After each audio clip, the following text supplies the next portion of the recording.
There are things grief teaches you that no one warns you about. It teaches you the exact weight of a coffee mug held by only one hand. It teaches you which floorboard creaks at 3 a.m.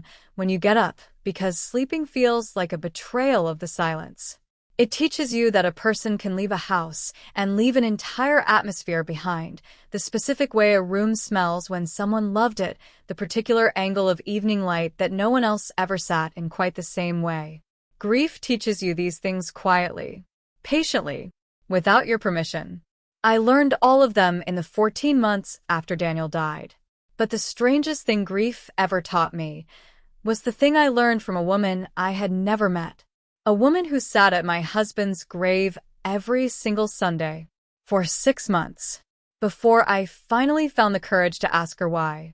What she told me, I still haven't decided whether it saved me or broke me open in a way that could never fully close again. Maybe both. Maybe that's exactly the point. This is not the story I plan to tell. For a long time, I wasn't sure it was a story I was allowed to tell. But I think Daniel would have wanted me to. And that's the thing about the dead. They can't tell you what they want anymore. So you're left guessing. Forever. I met Daniel Walsh on a Tuesday in October, which is relevant only because Daniel always claimed October was proof that beauty was temporary and therefore more worth paying attention to. He said things like that.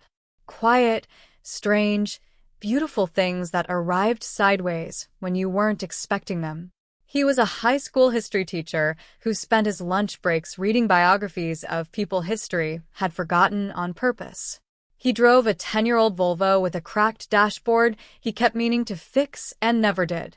He made terrible coffee and couldn't be convinced otherwise. He left cabinet doors open. He remembered the birthdays of people he had only met once. He laughed at his own jokes before he finished telling them. He was 38 years old when I married him.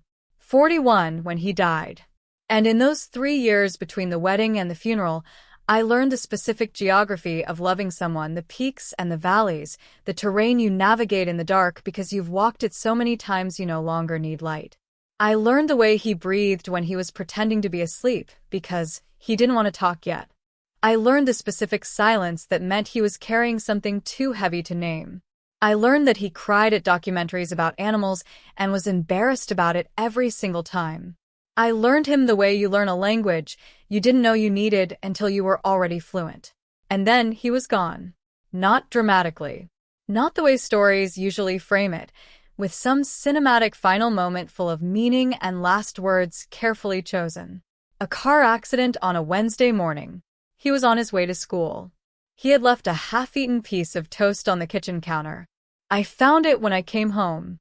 I didn't throw it away for 3 days. I'm not sure I can explain that to someone who hasn't lost a person. The way you preserve the evidence of their last ordinary moments.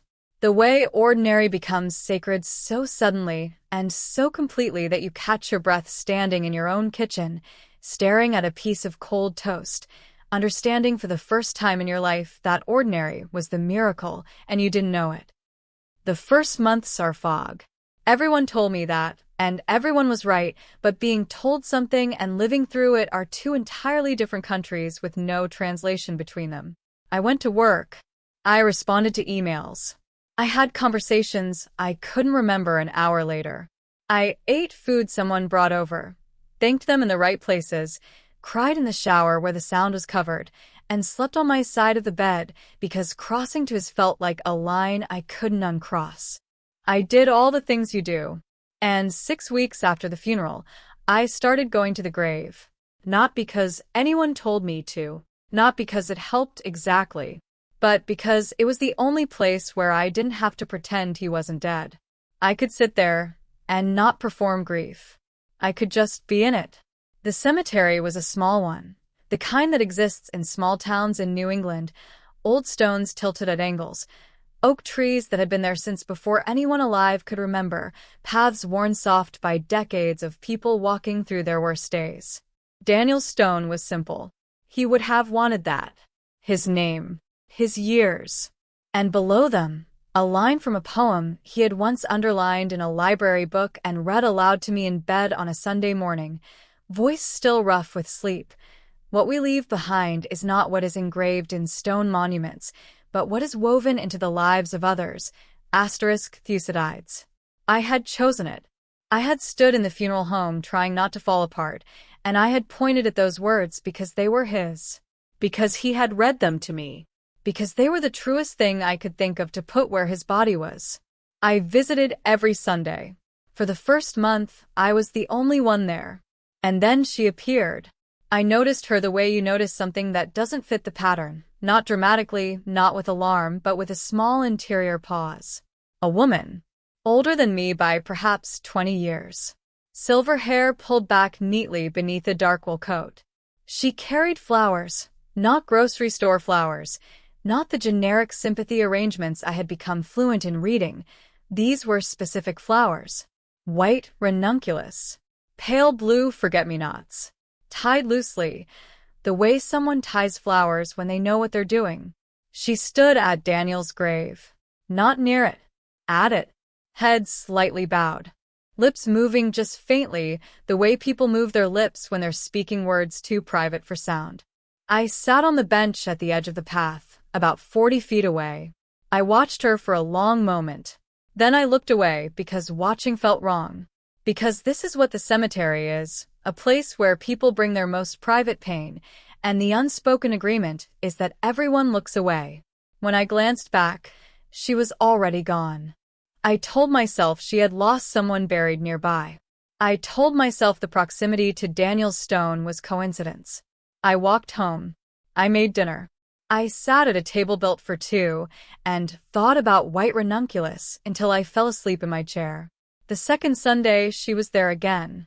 Same coat, same flowers, same grave. This time I arrived first, and I was sitting at the bench when she came through the east gate. I only noticed because I heard the soft groan of the iron hinge, and I watched her follow the path to Daniel without any hesitation. She knew exactly where she was going. She had been here before the first time I saw her. She stayed for 11 minutes. I counted without meaning to. Then she placed the flowers against the stone with a care that looked like ritual, not obligation, but ritual, the difference being that one is performed and the other is believed. She stood for another moment, her hand resting against the top of the stone. Just resting there. The way you place a hand on something that belongs to you, or something that once did. Then she left. I sat with that gesture for the entire walk home. The way her hand had touched his stone. There are gestures that are public and gestures that are private, and that one had been private. Unmistakably. Completely. And she had performed it in front of me. Because she didn't know I was there. Because she didn't know who I was. By the fourth Sunday, I had started to feel something I wasn't entirely comfortable naming. It wasn't jealousy. Or rather, it wasn't only jealousy. It was something more complicated than that. Something that sat in my chest sideways, occupying the space between hurt and curiosity in a way that made them indistinguishable from one another. Who was she? How did she know Daniel? Why had he never mentioned her? I turned these questions over the way you turn worry stones, smoothing the edges, examining them, returning to them in idle moments, in the shower, at 2 a.m. when the house held the particular silence that pressed in from all sides now. I considered asking someone. His mother, maybe. His colleagues. But asking felt like admitting something I hadn't admitted yet, that this woman's presence at Daniel's grave disturbed me, and being disturbed felt like a failure of trust. Daniel had been faithful. I knew that. I had never doubted it. Not for a single morning in 3 years. So what I was feeling wasn't really distrust. It was the specific vertigo of realizing that the person you knew better than yourself had a door in them you never found. And someone else had a key. On the 6th Sunday, it rained. Not the soft autumn rain that makes cemeteries look like paintings, the hard horizontal November rain that comes sideways and means it. I arrived anyway, hood up, hands buried in my pockets, telling myself I wasn't coming to see if she would come. She came. Umbrella up, same dark coat, same flowers somehow protected under the crook of her arm. She stood at Daniel's grave longer than usual. Maybe because of the rain. Maybe because of something I couldn't see. And for the first time, she looked up before she left. She looked toward the bench. It was empty. I had been standing under the oak near the far wall. She looked at the bench for a long moment. Then she looked away and walked back toward the east gate. But in the second before she looked away, I saw her face clearly for the first time. She was perhaps 60, maybe older. The kind of face that had been beautiful once and had grown into something better. The architecture of a life lived carefully enough to leave good marks. High cheekbones. Eyes that were still focused, still present, even in the rain. But what I noticed, what I couldn't unnotice, was that she looked sad in the way people look sad when they have been sad for a very long time, and the sadness has simply become part of the face. Not grief sad. Not fresh wound sad. Old sad. The kind you carry for decades. I walked home in the rain trying to understand why seeing that particular sadness in a stranger's face had made my chest tighten in a way that had nothing to do with the cold. Months passed. November became December, became January. The cemetery in winter has a different quality to it. Everything stripped down, simplified, the way cold removes everything unnecessary and leaves only structure. She came every Sunday, without exception. I learned her rhythms the way you learn the rhythms of someone who shares your space without knowing it. She arrived between 10:15 and 10:30. She stayed between 8 and 15 minutes. She always brought flowers. She always touched the stone. She always paused at the gate on the way out as if deciding whether to return. She never did return. Not once. But the pause was always there. And I could not stop wondering what she was deciding. It was a Sunday in early February when something shifted. The ground was frozen and the sky was the specific white of deep winter. Not gray, but white, the kind that has no warmth in it at all. I arrived, and she was already there. Earlier than usual. She was sitting. Not standing, sitting. On the frozen ground in front of Daniel's stone, legs folded to the side, coat spread beneath her, and she was talking. To him. Not mouthing words. Not the private whisper I had seen before. She was speaking aloud, low and continuous, a quiet stream of words that I couldn't hear from where I stood but could see clearly. The movement of her jaw, the occasional pause as if waiting for an answer, the small gesture of her hand as she made some point she wanted him to understand. She talked to him for a long time. I stood at the far end of the path, and I waited, and I felt something I had not expected to feel. I felt envious. Not of her, not of whatever history she had with him, but of the ease of it. The way she spoke to him like he was still there, still listening, like the stone between them was a table, and she had simply sat down across from it. I had never been able to do that. I had sat at that grave dozens of times, and I had never been able to find words that felt adequate. I had held silence instead. And watching her fill that silence so naturally, so fluently, it broke something open in me that I hadn't known was still sealed. She stood eventually, brushed her coat off, placed the flowers, touched the stone, turned to leave, and I stepped onto the path. I hadn't decided to. My feet had. "Excuse me," I said. My voice came out smaller than I expected. She stopped, turned, and when she saw me, something happened in her face that I still think about. It wasn't surprise. It wasn't guilt. It was recognition. As if she had been expecting me, as if she had been waiting for months to see me step onto this path. "I'm sorry to intrude," I said. I've seen you here every week, and I wanted to." I stopped. I hadn't decided how to finish the sentence because I hadn't decided what I wanted. She looked at me steadily, patient. The way you look at someone you already know is about to say something important, even if they don't know it yet. "You're his wife," she said. Not a question, a statement. "Margaret," I said. "Yes." She nodded once, slowly, the way people nod when something they suspected has been confirmed. "I thought so," she said. "He described you very well." The air between us changed. "He described me," I repeated. He talked about you often. Often. She said it simply, like it was information I already had. Like of course she would know how Daniel talked about me because of course she had known Daniel, known him well enough to have heard him talk about me. Often. I stood in the frozen cemetery and felt the ground tilt slightly beneath me.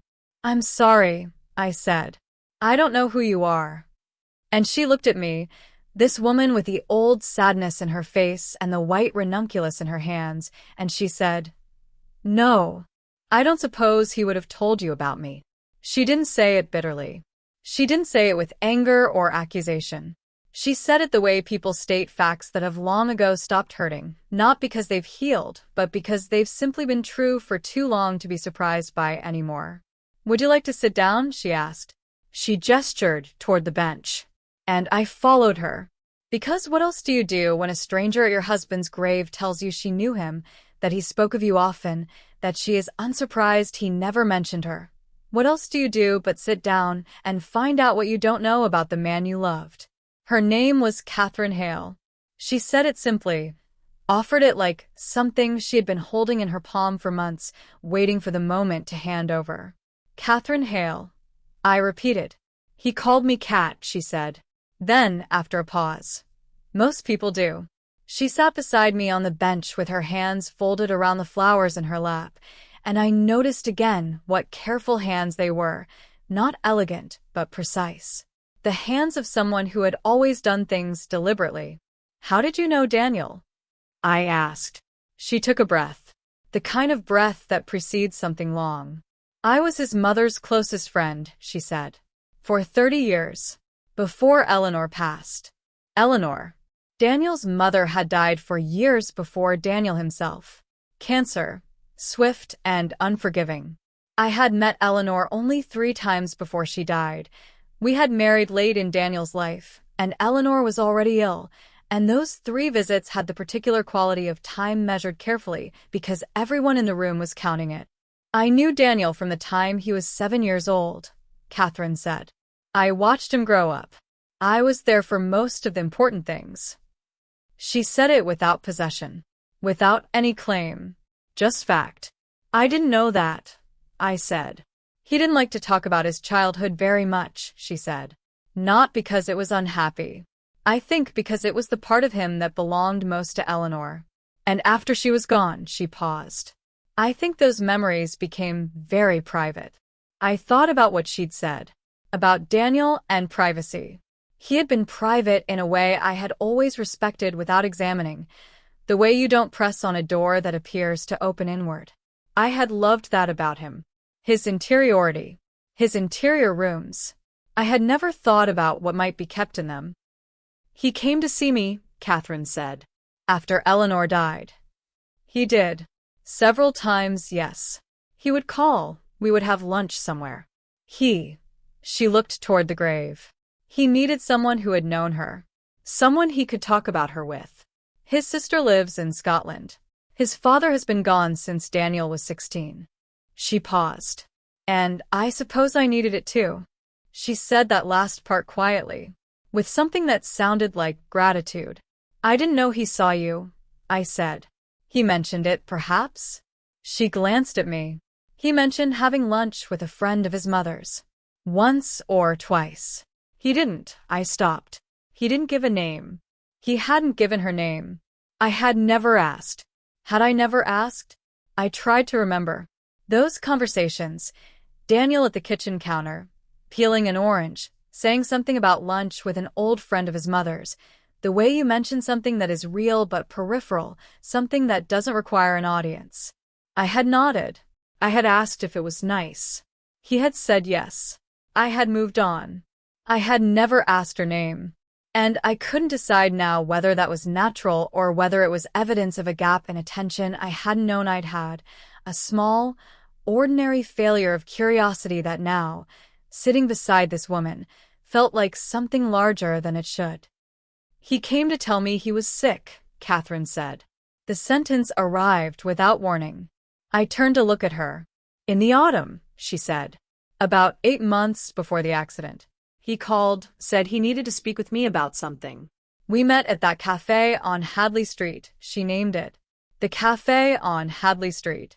The one with the blue awning and the corner table by the window that caught the afternoon light just so. The one I had never been inside. The one Daniel had mentioned exactly once, saying it reminded him of somewhere in Vienna he'd been as a student. He told me he had been diagnosed with early-stage heart disease, Catherine said. The world went quiet in a specific way. He was managing it. The doctors were managing it. He said it was not immediately dangerous, that with medication and monitoring she stopped. He said he had years ahead of him. She said the last part carefully, like she was still deciding whether to believe it or not. He didn't tell me, I said. My own voice sounded far away. I know, she said. I know he didn't. He told you, I said. Before he told me. Before he told you, she confirmed. There was no apology in it. There was something that might have been sorrow, but not apology, because Catherine Hale was not someone who apologized for things that were not her fault, and this was not her fault. Why? I asked. Why did he tell you and not? He was afraid, she said. Simply, quietly. Of what? She looked at me for a moment. Then she looked toward the grave again. Of how much you loved him, she said. And I had no answer for that. The wind had picked up while we'd been sitting. The cemetery oaks held it briefly before releasing it in long sighs that moved through the dead grass and lifted the edges of Catherine's coat. I had stopped feeling the cold. There are moments when the body simply steps aside and lets the mind go first. This was one of them. He was afraid of how much you loved him, I repeated. Not afraid of it, Catherine said. She seemed to be searching for precision, the way people search for it when the truth is particular and they don't want to settle for something approximately true. He was afraid of what it would do to you. To know. He thought he was protecting me, I said. He was protecting you, she said. He was wrong to do it, but he was doing it out of love. Those two things were both entirely true at the same time. I looked at my hands in my lap. The ring was still on my left hand. I had never decided when to take it off. I had never decided if I would. He talked about you a great deal that afternoon, Catherine said. At the cafe. He told me you had just gotten the promotion you'd been working toward for years. He said you were the happiest he had ever seen you. He said the light was coming back into your face, she paused. He said he had been watching it come back, and he didn't know how to tell you something that might put it out again. I felt the tears before I was aware of deciding to cry. Not the sharp kind, the slow kind, the kind that arrived the way water arrives in low ground, without drama, without announcement, simply because that is where it goes. He was going to tell me eventually, I said. It came out somewhere between a statement and a question. He was, Catherine said. He told me that. He was going to find the right moment. And then there wasn't a moment, I said. And then there wasn't a moment, she agreed. We sat with that for a while. The wind moved through the oaks again. Somewhere down the path, another visitor was placing flowers. I could hear the soft footsteps, the occasional sound of someone whispering to someone who could no longer answer. Why are you here? I asked. Every week. Why do you come? She was quiet for a long moment.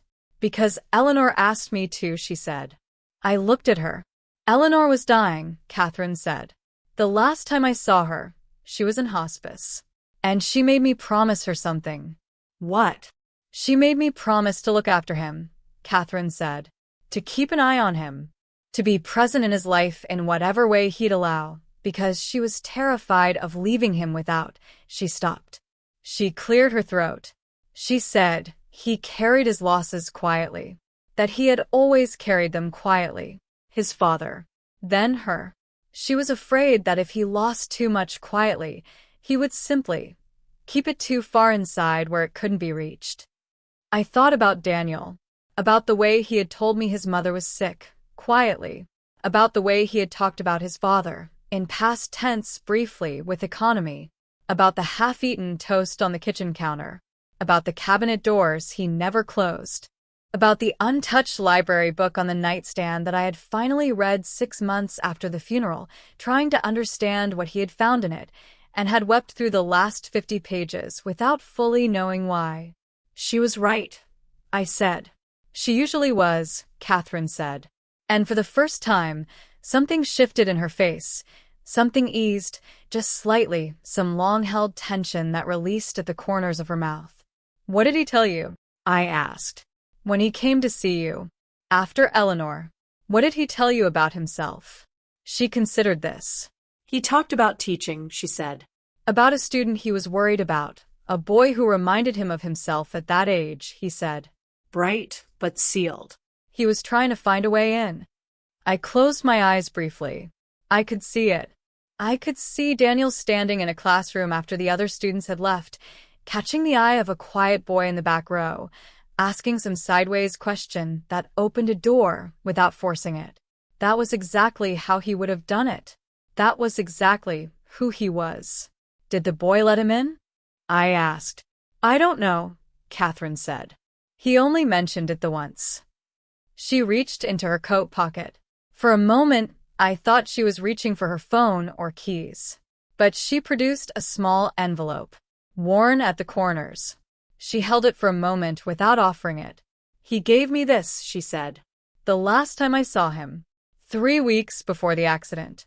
We had lunch, the same cafe, and he gave me this at the end and said to open it if anything happened to him. I stared at the envelope. He knew. I said. I think he knew something was coming, Catherine said carefully. Not the accident. Not that. But he was living with a condition that had changed his relationship to time. I think he had begun to think about things more carefully. What should be said? What should be left? She held the envelope toward me. He wrote it to me, she said. But I think it was really for you. I looked at the envelope. I looked at her. I've been coming here every Sunday, she said, because I didn't know how to give it to you. I didn't know if you even knew about me, or if giving it to you would do more harm than she stopped. But today, she said, you asked. And I've been waiting for you to ask. I took the envelope. My hands were shaking. The paper was thin and slightly worn, and in the upper left corner, in the handwriting I had spent 3 years learning, the handwriting that still appeared in my chest like a physical sensation when I encountered it, my name, Margaret, in Daniel's hand, on a letter he had written 3 weeks before he died. A letter Catherine Hale had carried to his grave every single Sunday for 6 months, waiting for me to come close enough to receive it. I held it in both hands, and I could not open it. Not there. Not with the February wind, and the frozen ground, and the stone with his name on it 10 feet away. Take your time, Catherine said. And I understood that she meant not just the letter. She meant all of it. All the time. All the not knowing and the re-knowing, and the slowly rebuilding of a person from different materials. She meant take your time with grief. Take your time with the truth. Take your time with the door he left open. I opened it at home. I sat at the kitchen table, the table built for 2, with a cup of tea I had made because I needed to do something with my hands before I could do the thing that actually needed doing. The tea went cold. I picked up the envelope. Opened it. The letter was 2 pages. Handwritten. His handwriting, which was slightly rushed and slightly left-tilted and entirely, completely, unmistakably his. I will not read every word of it here. Some of it belongs only to me. But I will tell you what it taught me. He began by saying he wasn't sure he would give it to Kat. He said he might burn it. He said he always thought better with a pen in his hand, and that this was probably just him thinking out loud on paper, which was a habit he'd had since he was 12 and had never been able to shake. He said he was sorry. Not dramatically. Not with the weight of someone confessing a crime. He said he was sorry the way people apologize for something they did, because they loved you too much and judged badly. He said he knew he should have told me about the diagnosis. He said he had tried 3 times to begin the conversation. He named the 3 moments. A Sunday morning in September, when I was reading on the porch, and I looked up and smiled at him with the particular ease of someone who is completely happy, and he had lost his nerve. A Tuesday evening in October, when I had made the dinner we always made on Tuesdays, and I'd been excited about a project at work, and he had sat there watching me explain it with my hands the way I always did when I was excited, and he had simply not been able to interrupt. A Friday in November when I had reached for his hand in a movie theater. A casual reach, automatic, the reach of someone who knows exactly where a hand will be, and he had thought, not tonight. Not yet. Soon. He said he had been so afraid. Not of dying. He was careful to say that. He had made his private peace with the possibility, not without struggle, not without nights that were very long, but a peace, yes.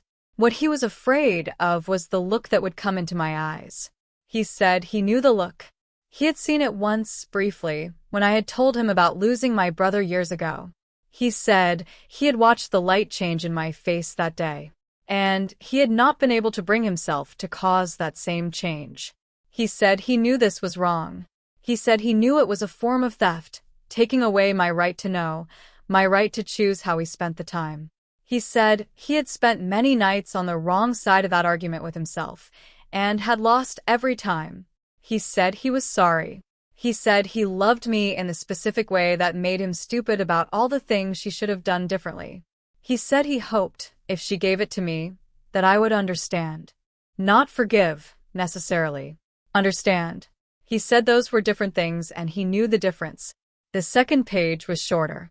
He said he had been thinking about what he wanted to leave behind. Not possessions. He had made that arrangement already.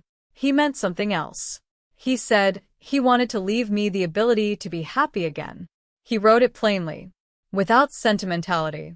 He said, I want to leave you the ability to be happy again. He said he was worried that if he died when he died, I would hold myself in grief the way he had watched other people hold themselves in grief, as if stepping out of it was a betrayal, as if happiness was something that could only be experienced on either side of a loss but never after.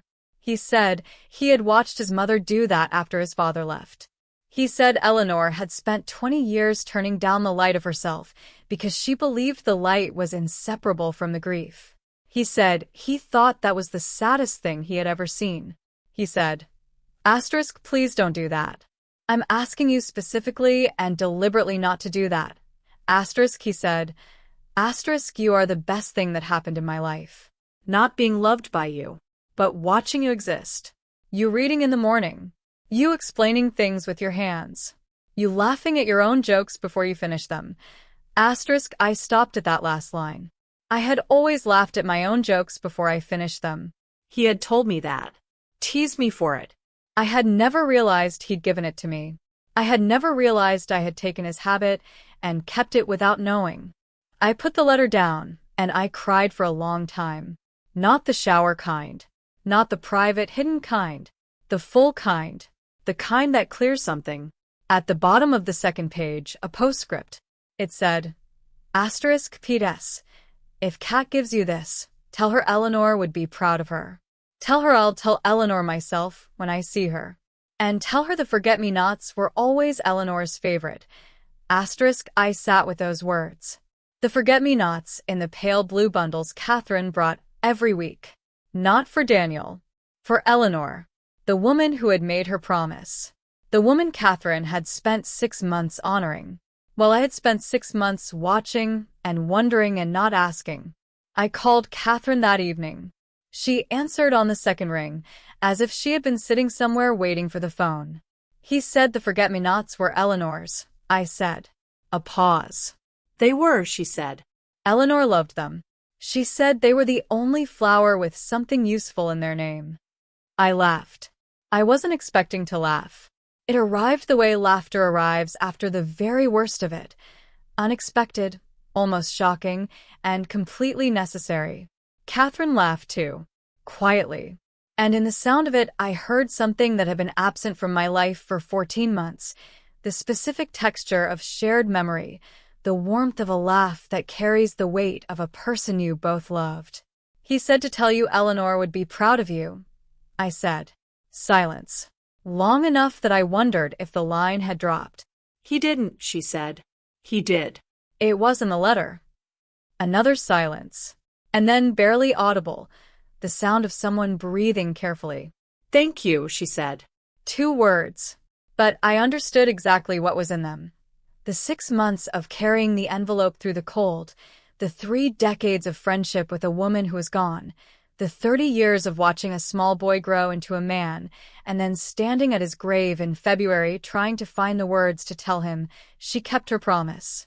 "Would you like to have coffee sometime?" I asked. She didn't answer immediately. Not because she was uncertain. Because she was, I think, absorbing the fact that the thing she had been waiting for had finally arrived. "Yes," she said. "I would like that very much." We met the following week. A cafe, not the one on Hadley Street, not yet, a different one, neutral ground, beginning. She told me about Eleanor. Things I hadn't known. The way Eleanor had laughed, loud, shameless, slightly too long.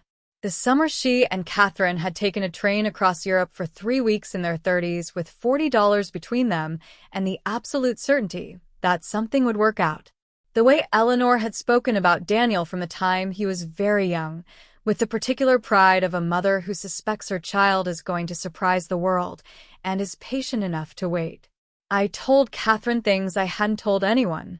About the toast I didn't throw away. About the library book. About the way I still slept on my side of the bed. About the Sunday mornings when I made enough coffee for 2 and poured 1 cup out before I caught myself. She listened the way people listen who have learned that listening is the rarest and most valuable thing you can offer someone. Without commentary. Without solution. Without the almost irresistible impulse to fill silence with something easier than what's already there. At the end of the afternoon, she put on her coat, the dark wool coat, and she looked at me across the table and she said, "He really did describe you very well." I asked her how. She thought for a moment. "He said you were the kind of person who noticed when the light changed," she said. I thought about what that meant for the entire drive home. I'm still thinking about it. There are things grief teaches you that no one warns you about. It teaches you about the rooms inside a person. The ones they furnished carefully, and the ones they kept locked, and the ones they simply never got around to opening before time ran out. It teaches you that love, real love, is not the absence of withholding. It is the presence of someone willing to be seen as small and afraid and wrong, who withholds anyway because they cannot bear what their truth will cost you. It teaches you that people love in the shapes of their own wounds. Daniel was afraid of loss. He had lost his father young. He had lost his mother. He had lived his adult life already fluent in the grammar of absence, and when he received a diagnosis that suggested he might become an absence himself, he did what people do when they've spent a lifetime absorbing pain quietly. He absorbed it. He tried to carry it, so I wouldn't have to. He loved me with his protection. He was wrong, and he was right. And both of those things live in me now, side by side, like everything else that is true about a person I loved. I still go to the cemetery on Sundays. Catherine comes too most weeks. We bring flowers. Hers are for Eleanor. Mine are for Daniel. Sometimes we talk. Sometimes we just sit there together on the bench in that particular silence that exists between two people who have been changed by the same person in different ways. She told me once, in the late spring, that Eleanor would have liked me. I said I thought I would have liked Eleanor too. We sat with that for a while. The light in May has a quality to it that the other months don't, a warmth that isn't warm yet, a brightness that seems surprised by itself. Daniel would have had a word for it. He always had a word for it. But I'm learning, slowly, to find my own words. For the light. For the silence. For the strange, patient gift of a Sunday morning in a small cemetery in New England, with a woman I didn't know 6 months ago, who carries forget-me-nots for a woman neither of us will see again. The last thing Daniel wrote in that letter, the very last line below the postscript, squeezed into the narrow margin as if it had arrived late and almost didn't make it, was this: "The light is still coming back into your face. Even now, I can tell." I folded the letter back into its envelope. I put it in the drawer beside the bed. Not his side. Mine. And every morning when I open the drawer for something, my book, my lip balm, the small notebook where I write down things I don't want to forget, I see it. White envelope. His handwriting. My name. And I think about what it means to be loved by someone who watched for the light in your face, someone who noticed when it changed, who sat with his own fear so you wouldn't have to hold it with him, who tried, imperfectly, to protect you from the very grief he turned out to be the cause of anyway. I think about what it means to be known that specifically, to be seen that carefully, to be loved in a way that costs someone something. And I think about Catherine, carrying an envelope through the February cold every Sunday for 6 months, waiting for a woman she didn't know to finally step onto the path. I think about Eleanor making a deathbed promise to watch over the son she was leaving behind. I think about the boy in Daniel's class that he was trying to find a way into. I think about all the ways people keep their promises quietly. All the ways love operates in rooms we never see. All the things we carry for each other without acknowledgement, without credit, without any certainty that it will ever matter, only the conviction that it should. The light is still coming back into my face. I can feel it. I think he knew it would. I think that's why he wrote it down.